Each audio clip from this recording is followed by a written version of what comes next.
Hi guys, good morning! Welcome to my vlog. This is Adoy GS or Bad Salvador ng Suzuki Auto Marilao and Auto Caloocan. Ngayon, tutorial ang ating gagawin para sa mga newbie, para sa mga new driver ng Suzuki Espresso AGS. So, nandito tayo ngayon sa loob ng Suzuki Espresso AGS. So, ano ba yung AGS? So, konting kaalaman. Yung AGS Auto Gear Shift is manual transmission siya na nilagyan lang ng AGS actuator para merong robot na gagalaw-galaw dun sa ibabaw ng transmission na siya yung magka-clutch, siya na rin yung magkakambyo. So, ganun ka high-tech yung Suzuki. Nakukuha niya yung benefits ng manual transmission pero yung comfortability o yung convenient ng isang automatic transmission pinagsama na. So yun ang benefits ng ng isang AGS. So matipid siya at the same time komportable. So paano nga ba ginagamit yung auto gear shift ng Suzuki Espresso? So sa umpisa guys, ganito. So from the very beginning. So, ang gagawin nyo, wala tayong susi. So, sasaksak nyo yung susi. Diba? Sasaksak nyo yung susi. Tapos, isang click, pangalawang click, yun na yung bago umi-start. Dun sa bago umi-start, antayin nyo munang mag-read yung system ng Espresso bago nyo i-start. So, antayin nyo muna. May maririnig kayo. Parang magpa-pump. So, yun yung fuel pump. Maririnig ko. Mag-i-spray ng ng fuel dun sa mga injector. So, pagka tumigil na siya, tumigil na yung ganung sistema, makikita nyo dito sa sa panel display. Pagkatapos na yung mga yung mga graphics niya, pwede nyo na siyang i-start. So, i-start nyo. Ano pa yan? Mayroong auto choke. Magwa-warm up pa yan.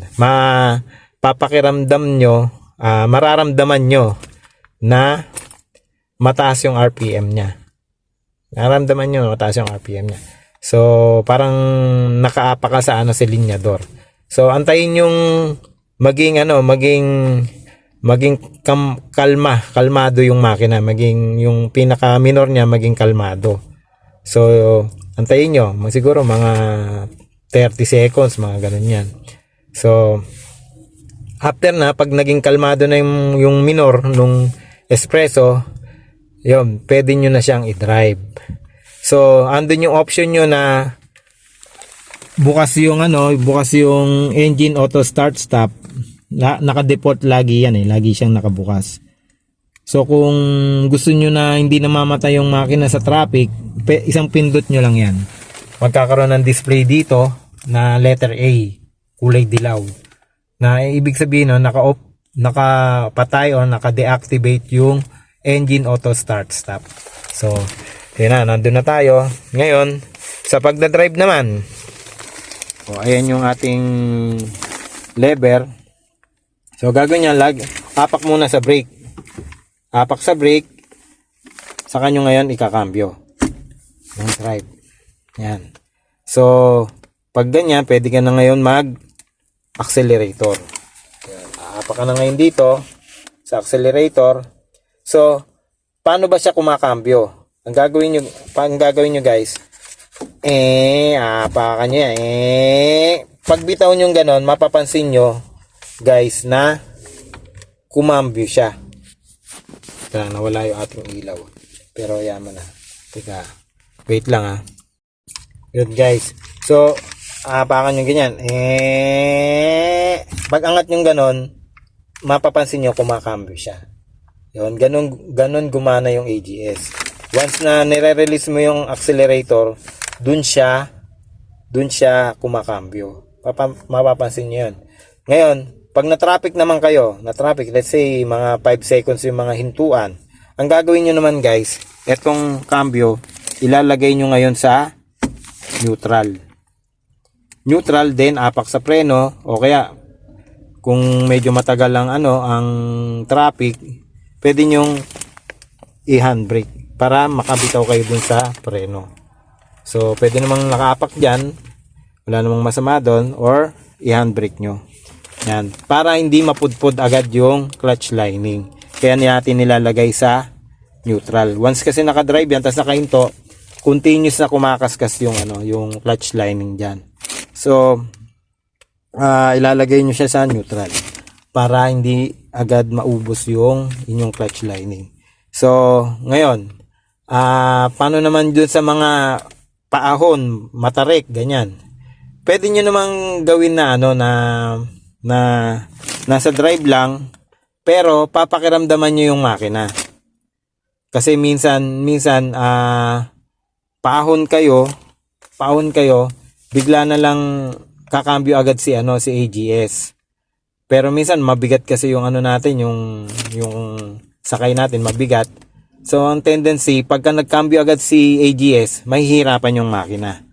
So ang gawin nyo guys, pagka tipong papunta kayo ng Baler, Aurora, yan, Tagaytay, Baguio, pagka medyo mahaba yung paahon or isang maigsing sobrang tarik ng paahon, sobrang steep, talagang kumbaga kung tawagin yung 45, halos 45 degree na yung angle nung paahon, pwede nyo ilagay sa manual. Yan, lagay nyo sa manual.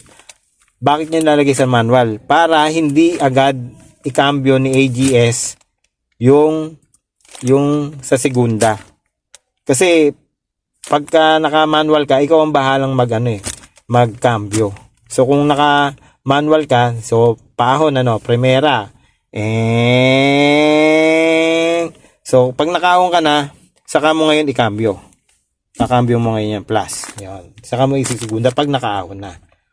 Yan. Tapos pag nakaahon na, nakabawi na siya, pwede mo na ngayon ilagay sa drive. Yan. Siya na ulit ang bahalang magkambyo.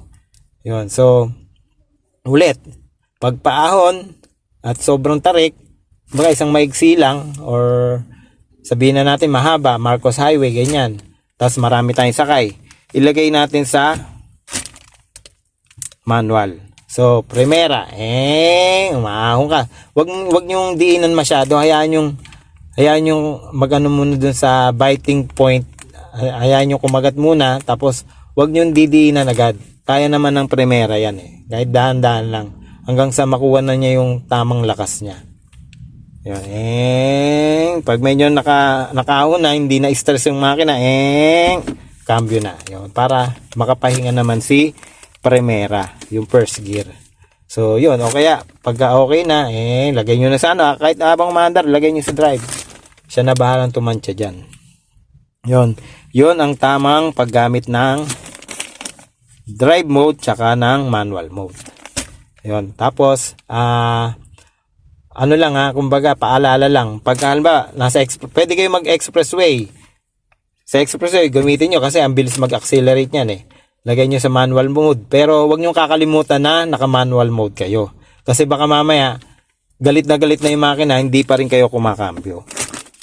So, yun. Paalala lang din. Kasi, dun sa upshift, kayo ang bahala. Dun sa downshift, si AGS ang bahala.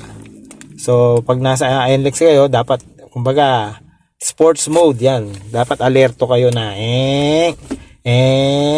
tapos, pagka, pwede kayong mag-downshift, pwede kayong magbaba, or si AGS ang bahalang magbaba. Ganon. So, maganda siya sa long drive, maganda mag-manual. Kung sanay kayo mag-manual, may enjoy nyo siya kasi mawawala yung shift shock.